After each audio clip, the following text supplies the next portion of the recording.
Bonjour à tous, bienvenue dans votre émission La vie en Vosges. Aujourd'hui, nous parlerons de notre montagne vosgienne. Deux invités sont avec nous. La montagne, ils la connaissent. Claude Richardin est l'auteur du livre Ski dans le massif vosgien. Il a également été médecin de l'EDSM, l'équipe départementale du secours en montagne de la sécurité civile. À ses côtés, Pierre Mangin, accompagnateur en montagne pour Gambaladon depuis de très nombreuses années. Il est également le président de la section Vosges du syndicat national des accompagnateurs en montagne et le vice-président au niveau national. Une sortie, qu'elle se fasse à ski, à pied, en raquette, ça se prépare et c'est ce qu'on va voir entre autres pendant 26 minutes avec nos deux invités. Bonjour messieurs. Merci d'être avec nous. On va faire un petit point météo, Pierre, avant de commencer cette émission à quelques jours des vacances scolaires, de la première zone, en France en tout cas. Comment se porte le manteau neigeux? Au-dessus de 1000 mètres, ça va bien. Là, on n'arrête pas de faire des balades en raquette depuis Noël, finalement. Même si la neige est présente plus qu'en altitude. En tout cas, là, c'est magnifique. Là, est pleine de neige. Et surtout, il y a du soleil encore au moins pour 10 jours. Donc, on en profite. Ah, ça s'annonce plutôt bien, ce début de vacances. Finalement, comme les vacances de Noël qui se sont finalement très, très bien passées, c'est ça? C'est excellent. Alors là, on a eu le soleil et beaucoup de neige. Donc, on espère qu'il y aura les mêmes conditions pour février. Alors, on va en reparler tout à l'heure de ces balades, de ces sorties. Mais qu'est-ce qui fait, Claude, qu'on aime le massif vosgien? Qu'est-ce qui fait qu'on vient dans les Vosges et qu'on ne va pas uniquement dans les Alpes ou dans les Pyrénées? Je suis mal placé pour ça, parce que je suis tombé dedans quand j'étais petit. Donc, je peux pas trop dire. J'ai toujours apprécié les Vosges parce que je les connais parfement, que je peux aller partout et que je suis chez moi dans les Vosges. Quels sont les atouts de ce massif vosgien? Je sais pas, le principal atout, c'est les sentiers, déjà, au point de vue touristique. Bien sûr. Moi, j'ai déjà randonné un peu partout en Europe et tout ça, et c'est le seul endroit où je connaisse une telle densité et une telle facilité avec le balisage des sentiers. Le club vosgien a fait n'existe pas ailleurs. Et vraiment, on a un réseau de sentiers qui est très intéressant et très important. Très important. Pierre, qu'est-ce qu'on aime dans le massif vosgien? On aime tout. Déjà, c'est paysages, mais c'est surtout ce que j'aime bien dans le massif vosgien, c'est qu'on a tout près. Alors, en une balade, on peut passer des Hauts-de-Chaume sur les crêtes, à la forêt, les tourbières, les lacs. Alors, on a vraiment tous les paysages. C'est une mosaïque de plein de petits paysages qu'on peut voir en une seule balade. Et c'est ça qui est chouette, c'est la diversité et la proximité. Alors attention tout de même si c'est un plus petit massif, il n'en est pas moins dangereux. Il y a aussi des règles de sécurité. On a tendance à se dire, de toute façon, c'est moins haut que les Alpes, c'est moins gros que les Alpes ou que les Pyrénées. Il faut tout de même être prudent, Claude, Pierre, Claude. Bien sûr, oui. Au point de vue ski, ce qui domine, c'est le risque d'avalanche, qui est très, très limité à certains endroits. Il y a certains secteurs où il est toujours présent, enfin, pas plus présent. Il y a beaucoup d'endroits, comme je le dis dans mon bouquin, où on peut garantir risque zéro. Mais il y en a quand même où le risque est aussi important que dans les Alpes. Ça dépend du secteur, etc. Donc il faut quand même un minimum de connaissance du massif pour pas aller s'y fourrer. Petite montagne, mais risque présent tout de même, Pierre. En tout cas, même dans petite montagne, il y a montagne. Et tout ce qui est difficulté des sentiers, etc., ça reste vraiment de la montagne. Et encore plus en hiver avec la neige ou la glace, où on a des risques qui sont exactement pareils qu'ailleurs, où il faut faire très attention et prendre toutes les précautions. On va parler de ces précautions, bien évidemment, pendant cette émission. Vous êtes ancien médecin de secours en montagne, Claude. C'est important de rappeler peut-être les risques encourus par les randonneurs, les précautions à prendre, des règles de base aujourd'hui peut-être, qu'il faut rappeler à quelques jours des vacances scolaires, c'est important. Attends, spécialement pour la partie ski. Oui, allez, parlons de la partie ski. Pour la partie ski, c'est de prévoir des vêtements chauds. Il faut penser une simple entorse, une fracture, un truc comme ça, obligé à rester allongé dans la neige pendant quelques heures, parce que les secours, ils arrivent quelquefois pas tout de suite. Il faut quand même prévoir des vêtements chauds, puis un espèce d'isolant, un truc comme ça, un plastique c'est ça le problème. Au point de vue médical, c'est que quelqu'un qui est dans la neige, il se refroidit très rapidement, sans bouger et tout. S'il fait mauvais, le refroidissement est très très rapide. Qu'il soit à ski ou à pied d'ailleurs. N'importe quoi. Pareil, c'est spécial, n'importe quoi. Mais enfin, le risque est plus important ski, hein, bien sûr. Hein. Et que ce soit à ski de fond ou à ski de randonnée, etc., hein, c'est pareil. Hein, il n'y a pas de problème. Hein. C'est le risque principal. Hein. Parce que donc on a les secours montagne qui sont très bien organisés, mais encore il faut qu'il fasse beau, qu'ils puissent vous retrouver, etc. Donc comme je le cite dans mon bouquin, il y a quelquefois ça peut durer. Hein. C'est vrai qu'il y a des moments où ça peut être long. On a entendu parler ces dernières semaines de difficultés peut-être à localiser. On a tendance à penser à ça tout de suite. Pierre, il y a des recommandations aussi. Alors c'est sûr, quand on part avec un groupe, le plus sûr c'est de partir avec un accompagnateur en montagne. Quand on part en groupe, comme ça on est sûr d'être accompagné. Tout repose sur l'accompagnateur. Hein. C'est sûr que voilà, nous on est là pour emmener les gens en sécurité. Et donc c'est un petit peu aussi la promesse qu'on tient quand on accompagne des groupes. Après, les recommandations sont les mêmes. Hein. C'est déjà avoir un fond de sac, tu l'as dit, qui est suffisant avec tout ce qu'il faut dedans en termes de vêtements et puis de nourriture, d'eau, etc. Surtout, ce qui est très important, c'est bien préparer son itinéraire. On ne prépare pas une rando hivernale comme on pourrait la préparer en été. Ce n'est pas du tout les mêmes sentiers. On progresse moins vite sur la neige ou sur la glace, donc il faut déjà anticiper ça. Et puis ensuite, l'orientation, la façon de s'orienter. Les chemins balisés en été ne le sont pas pour l'hiver. Et c'est des fois un petit peu le danger qu'on va avoir. Donc vraiment, préparer son itinéraire comme il faut. Et ensuite, savoir faire demi-tour, savoir anticiper tout ce qui est conditions météo, si le brouillard tombe, la nuit qui tombe. La nuit tombe vite en hiver. Oui. Et donc, c'est tout ça qu'il faut prendre en compte pour passer une agréable journée dans les Vosges. On essaie de partir le plus tôt possible aussi pour, on ne sait jamais s'il y a des aléas, revenir pas trop tard finalement aussi. Ah, c'est ça, tout le temps qu'on perd le matin, c'est du temps que des fois il nous manque pour arriver 2 jours en fin de journée. Ouais. Alors on parlait du PG. Claude, allez-y. Il faut prendre le problème à l'envers, c'est-à-dire je vais être rentré, il faut que je sois rentré. Bon, en hiver, il faut prévoir d'être rentré à 15h, quelque part. Hein. Donc si vous avez une balade qui est prévue pour 6h, il faut partir 6 heures avant. Hein. Si vous partez à 10h pour une balade qui dure 7 heures, ça vous emmène. C'est sûr que c'est compliqué. Il faut vraiment anticiper quand on part.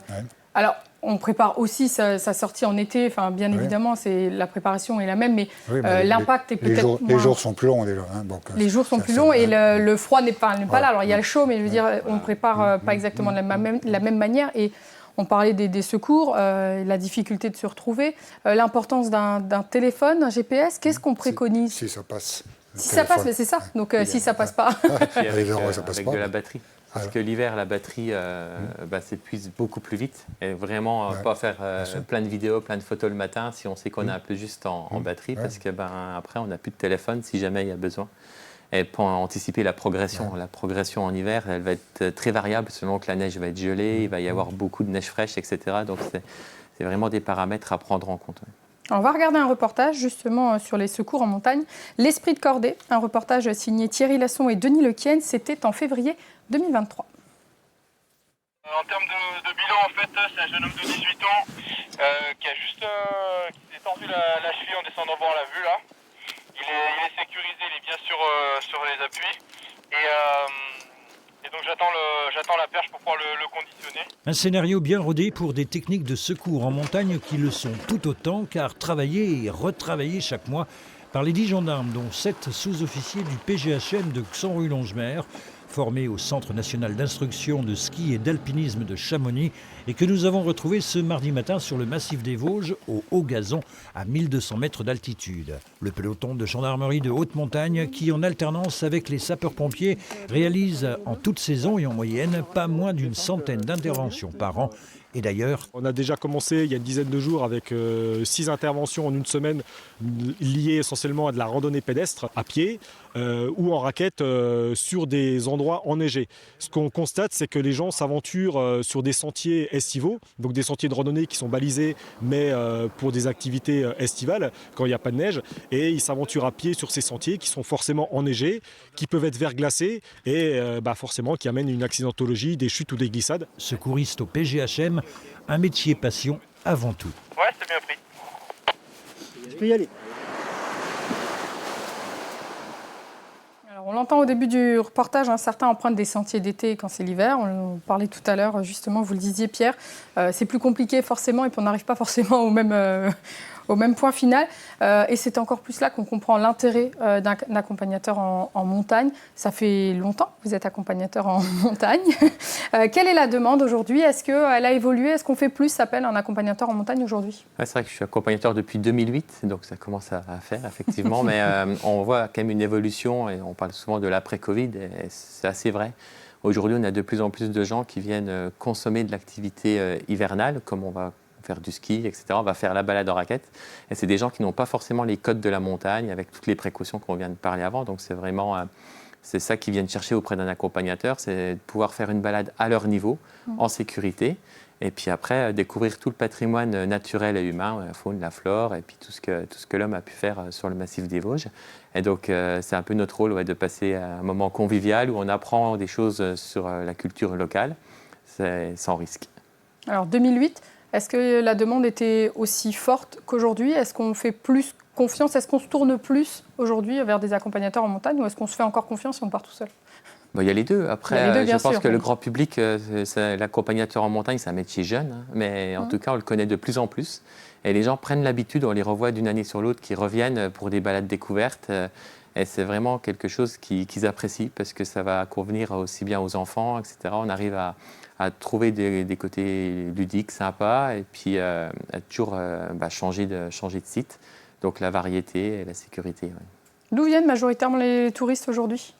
Alors, touristes, j'aime bien parler de visiteurs parce que finalement, nos publics, c'est déjà les gens du coin. Ouais. Le massif des Vosges, on est complètement entouré de bassins de population, Strasbourg, Colmar, Nancy, Metz, et puis côté territoire de Belfort aussi. Donc, c'est déjà eux nos premiers visiteurs. Ensuite, au niveau des vacanciers, c'est la région parisienne, le Nord, et puis la Belgique. On est la première montagne. Donc, même avec 3 jours ou 2 jours de vacances, on peut venir profiter d'une sortie raquette dans les Vosges. Alors, qu'en est-il de la surfréquentation touristique? Claude, vous connaissez ce massif depuis bien longtemps. Vous parlez de l'hiver ou de l'été? Alors, on va parler de l'hiver pour l'instant, parce que je crois que l'été, c'est encore un autre débat. Quel constat vous faites à ce sujet? Au point de vue ski randonnée, moi, quand j'ai commencé du ski randonnée dans les Vosges en 70, donc, par là, donc il n'y avait personne. Il n'y avait qu'un peu de ski de fond, c'est tout. Mais ça augmente régulièrement. Je pense que vous avez constaté aussi que des randonneurs à ski, on en voit de plus en plus. Parce qu'ils ne veulent pas faire la queue dans les tire-fesses. Et puis c'est quand même plus agréable de faire du ski de randonnée que de faire la queue dans les tire-fesses. Après, il faut oser aller faire du ski de randonnée. Tout le monde n'a pas les capacités ou n'a pas les connaissances. C'est un problème. Il faut être autonome. Les accompagnateurs ne peuvent pas accompagner le ski randonnée. En ski de fond, vous pouvez faire... Non. Il y a des moniteurs de ski. Oui, c'est aussi une activité qui se développe. Quelqu'un qui n'est pas moniteur de ski, il ne peut pas emmener même en ski de fond. Même sur des pistes, sur des pistes de ski de fond. C'est les moniteurs de ski, l'alpinisme. Même sur des pistes de ski de fond, vous ne pouvez pas. Non, c'est du ski. C'est des pratiques complètement différentes. Donc il y a un accompagnement qui est différent, bien évidemment, aussi. Et donc, en théorie, pour le ski de randonnée tel que je pratique, tout ça, il faudrait un guide de haute montagne. Il n'y a qu'eux qui sont habilités pour même dans les Vosges. Moi, j'en connais qu'un. Il y en a plusieurs, mais... Pierre Perry, vous le connaissez? Oui. Qui est un bon copain et tout ça. Donc, moi, j'en connais pas d'autres. Vous connaissez d'autres? Oui, côté alsacien, il y en a d'autres. Côté alsacien. Après, on se retrouve tous au même endroit. Après, même les moniteurs de ski, c'est une offre qui propose de plus en plus. Le ski de randonnée, c'est quelque chose qui attire. Pierre, vous, quel est le constat que vous faites sur la fréquentation touristique en hiver? Est-ce que c'est plus? Est-ce qu'on sent vraiment cette... L'hiver, c'est assez particulier parce que c'est concentré sur les stations. Et après, ça dépend de la neige. Si c'est comme à Noël où il y a de la neige partout, les fréquentations sont assez diffuses et on arrive quand même on ne sent pas de gêne au niveau de la fréquentation. Par contre, à partir du moment où la neige est présente qu'au-dessus de 1000 mètres pour vraiment faire des balades en raquette, là, on sent qu'il y a des pics de fréquentation sur les après-midi ou les week-ends où là, effectivement, ça commence à devenir difficile de circuler ou de se garer sur la route des Crêtes, par exemple. Sur la route des Crêtes. C'est les Crêtes, ça surtout. S'il y a de la neige plus bas, il y a plein de cols. Mais des parkings au-dessus de 1000 mètres d'altitude, il n'y en a pas. Il y a le Marstein, le Ballon d'Alsace et côté la Schlurt, quoi. Alors justement, pour ça, Pierre, avec Gambaladon, c'est l'entreprise que vous gérez, vous avez mis en place des navettes justement pour emmener les visiteurs qui vont faire des balades avec vous, avec les accompagnateurs en montagne que vous gérez. L'idée, c'était justement de diminuer cette fréquentation. Quel était l'objectif dès le départ? Voilà, c'est déjà d'une à notre petite échelle d'apporter une solution pour ces journées de forte fréquentation et puis amener un service supplémentaire à nos visiteurs puisque en fait, l'objectif c'est de pouvoir les récupérer dans la vallée de la Moselotte en bus et de les emmener vers le site qui est le plus approprié pour une balade en raquette le jour-là et de les ramener en fin d'après-midi. Donc ça leur évite de circuler sur les routes de montagne, de trouver un stationnement, etc. et de bénéficier d'une belle balade en raquette avec des accompagnateurs en montagne. Un service qui a trouvé son public et les visiteurs sont contents d'avoir accès à cette option en plus. C'est vrai que c'est quelque chose qu'on avait testé l'année dernière. Ça avait bien fonctionné malgré le manque de neige. Là, on l'a fait à Noël avec la neige. Alors, on a tout rempli. C'était vraiment bien. On l'a fait les samedis là, du mois de janvier et ça a quand même trouvé du public. On ne savait pas trop. Et puis finalement, on s'aperçoit que ça plaît. Et il y a déjà des réservations pour les vacances de février. Donc là, je pense qu'on a tapé juste et que ça répond vraiment à un besoin. C'est ça, c'est à la fois le côté sécurité et puis le côté, entre guillemets, on ne se prend pas la tête à aller trouver une place sur la route des crêtes. C'est vrai qu'avant, on donnait rendez-vous à tout le monde en haut. Là, maintenant, on prend les gens même pratiquement à leur hébergement puisque le bus remonte la vallée. Et c'est simple, ils montent dans le bus. Il y a plusieurs arrêts en plus. Voilà, c'est ça, vers où il y a beaucoup d'hébergements à la Bresse, tout le long. Et donc, du coup, les gens choisissent en réservant où est-ce qu'on veut les récupérer. Et ça fait un après-midi sans souci où il n'y a que du plaisir. Alors, plutôt une bonne option. Tous ces éléments, on parle de fréquentation, etc., ça va de pair avec la quiétude, bien évidemment, quiétude animale, le respect de l'habitat de certains animaux. Est-ce que c'est des éléments auxquels aujourd'hui les visiteurs, les promeneurs font attention? Est-ce que vous leur rappelez, notamment pendant les sorties que vous faites? Est-ce que c'est un pan d'information qui est mis en avant? Oui, bien sûr. Alors, c'est vrai que l'hiver, c'est aussi la période où le dérangement se fait le plus sentir par rapport à la faune. Tous les accompagnateurs en montagne, là, on est engagés dans la démarche quiétude-attitude avec le parc des Ballons. On est formés aussi pour adapter nos itinéraires aux zones de quiétude. Et ensuite, on a un gros travail de médiation et de pédagogie envers les publics pour expliquer pourquoi on fait comme ça, comment on randonne, comment on peut faire pour minimiser notre impact vis-à-vis de la faune. Et on parlait de l'évolution des publics, c'est vrai que c'est des messages qui sont de plus en plus entendus et les gens ont même besoin d'informations, ils sont très intéressés.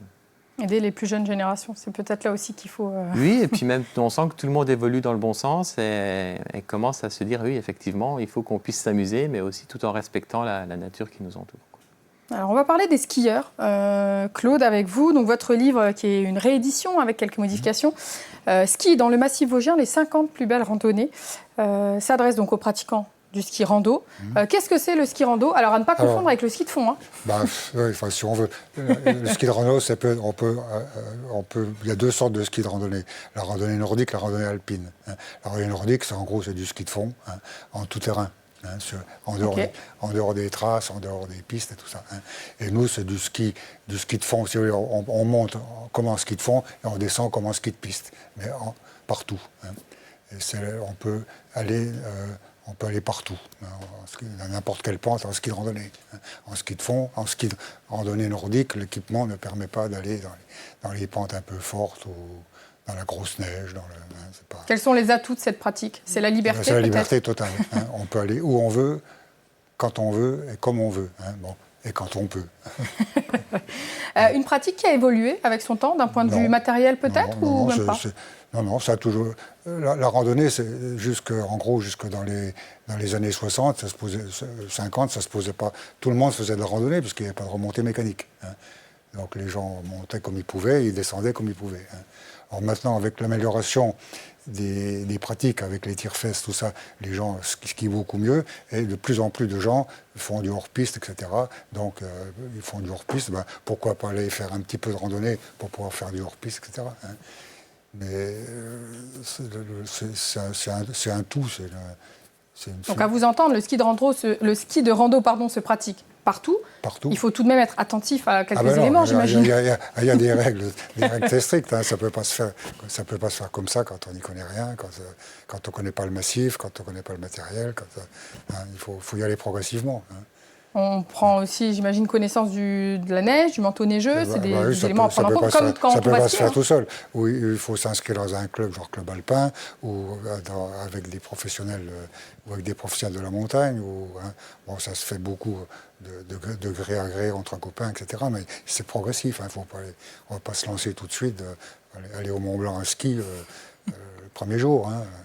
Alors, quels sont les éléments peut-être auxquels il faut faire attention? Qu'est-ce qu'on pourrait conseiller à une personne qui nous regarde et qui souhaiterait débuter dans le ski de rando? La modestie, il faut savoir quand même un peu skier, il faut savoir, pas besoin d'être un excellent skieur. Hein. Il faut savoir un peu tourner en toute neige, c'est ça le problème. Hein. Moi, j'ai déjà emmené des gens qui skient très très bien et qui, en randonnée, ils ne tournaient rien du tout. Hein. Ils n'arrivaient pas à tourner parce qu'ils n'avaient pas leur matériel habituel, la neige était profonde, c'était pas damé, donc il n'y avait pas. Hein.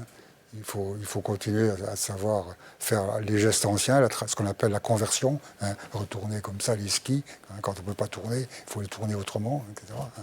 Il vaut mieux se faire accompagner pour les premières sorties. Ah bah oui, ah bah oui.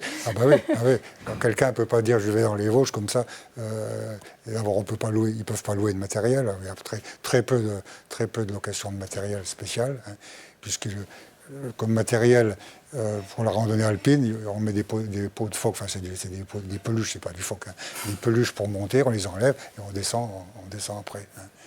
Donc il faut un minimum de matériel, des chaussures, si possible des chaussures un peu spéciales. C'est pas obligatoire, mais enfin c'est préférable. Hein. Donc ça peut pas se faire n'importe comment. Hein. Pierre, le ski de rando, vous en pratiquez à titre personnel peut-être? C'est mes loisirs. Ouais. Après, on retrouve un petit peu ce qu'on a en raquette, c'est-à-dire le hors-sentier, aller dans la forêt et jusque sur les crêtes, loin du monde. La liberté, et sauf que quand c'est dans les dévers et tout ça, ça marche pas. Après, c'est sûr qu'il faut des terrains valets. Enfin, chaque activité son lieu, mais on retrouve un petit peu la même chose, le côté liberté et puis le côté, on va se faire un repas en ferme auberge, après on repart. Enfin, voilà, tout ce que procure les Vosges, on peut l'avoir aussi bien en raquette ou en ski de rando, selon qu'on a envie de marcher ou glisser. Alors, on parlait de quiétude tout à l'heure. Est-ce que le ski de rando, finalement, qui se pratique en dehors des pistes, est-ce qu'il y a une vigilance à avoir tout de même? Parce que c'est primordial pour... À quel point de vue? Quiétude, environnement, etc. Quiétude, les animaux, c'est sûr qu'il faut essayer d'éviter de déranger les tétras, puisqu'on en est là-dessus. Hein. Bon, maintenant, c'est plus trop de problèmes, il y en a de moins en moins, pratiquement. Il faut vraiment un coup de bol. Hein. Moi, pratiquement 50 ans de ski de randonnée que je fais dans les Vosges, j'ai dérangé une fois un tétra. Et je fais plusieurs dizaines de sorties les bonnes années dans les Vosges. Hein. Voilà, il y a quand même une certaine vigilance à avoir, mais comme pour toute sortie, finalement, aujourd'hui. Dans le bouquin, les endroits strictement interdits que je n'ai pas mis. Hein. Dont on ne parlera pas. Qui offre pourtant de très belles randonnées, mais... Il faut garder 2-3 éléments secrets. Voilà. À l'approche des vacances scolaires, on rappelle donc, on fait appel à un accompagnateur en montagne quand c'est possible, c'est mieux. Hein, et si c'est Pierre, visiblement, ça lui conviendra encore mieux. Vous proposez donc sortie là, donc rappelez-nous, sortie tout public, famille, comment ça va se passer? Alors on a des randonnées tous les jours, essentiellement à la demi-journée, donc les matins, l'après-midi, le soir au coucher du soleil. Plusieurs fois par semaine, on a les sorties spéciales famille, où là, on fait des balades spéciales pour les familles avec des enfants à partir de 4 ans. On va voir les traces d'animaux, les lutins, etc. Donc en raquette? En raquette, bien entendu. On prête le matériel, les raquettes, les bâtons. Et puis, comme on l'a dit tout à l'heure, il y a 3 fois par semaine, le mercredi, le jeudi et les samedis après-midi, on a notre navette bus qui part de la Bresse et qui vous emmène sur les crêtes, profiter d'une belle sortie accompagnée et qui redescend vous ramener. Donc voilà, toute l'offre c'est déjà pas mal. En raquette. Ouais. Et donc il y a encore de la place pour les vacances de février. Il n'y a pas de problème, c'est avec plaisir qu'on accueillera tout le monde. Votre endroit préféré pour emmener des groupes quand il y a de la neige en ce moment, typiquement, est-ce qu'on peut le dire? En ce moment, on n'a pas trop le choix, il faut aller au-dessus de 1000 mètres, donc on aime bien démarrer au secteur du col de la Schlourte, la route des Crêtes. Et puis après, quand on a la chance d'avoir de la neige en dessous de 900 mètres, sur les hauteurs de la Bresse, les hauteurs de la vallée du Chajou, c'est vraiment magnifique, avec pas trop de chemins balisés, où on peut vraiment se faire plaisir, des beaux points de vue de la forêt, toute la variété dont on parlait au début de l'émission. Claude, votre rando préférée, allez, vos 2 randos préférés sur les 50, il va me falloir m'en donner 2 et pourquoi? Si je vous dis, il y aura plein de monde, on va voir maintenant avec le bouquin. De toute façon, si elles sont dans le bouquin, c'est fait pour qu'elles soient connues. Hein. Un endroit dans les Vosges qui me plaît beaucoup, point de vue ski randonnée, c'est le cirque du Forlet. Ce qu'on appelle, les gens appellent le lac des Truites. Hein. Vous êtes d'accord, je pense. Hein. Ouais, je parle pas du Frankenthal. Tout ça, hein. Et puis l'autre, c'est chez moi, c'est la Boulois. Hein.